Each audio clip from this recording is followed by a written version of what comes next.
রিক্সাওয়ালার পয়সার চাইতে হালাল পয়সা কার আছে আমার তো জানা নেই।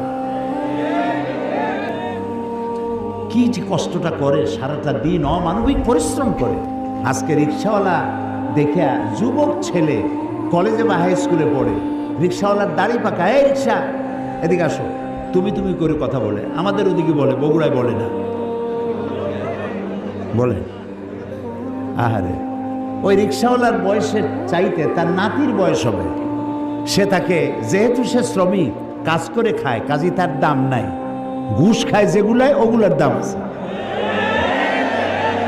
রিক্সাওয়ালার পয়সার চাইতে হালাল পয়সা কার আছে আমার তো জানা নেই। কি যে কষ্টটা করে, সারাটা দিন অমানবিক পরিশ্রম করে, মাথার ঘাম পায়ে ফেলাইয়া পয়সা উপার্জন করে। আর তুমি তোমার বয়সে বড়, বাপের বয়সী, দাদার বয়সী, তুমি ছাড়া কথা বলতে পারো না। তোমার লজ্জা হওয়া উচিত। তুমি যুবক, এমএ পাস করেছো, চাকরি বাকরি নাই, বিয়ে একটা করে শ্বশুরের গাড়ি গিয়ে চড়ছো।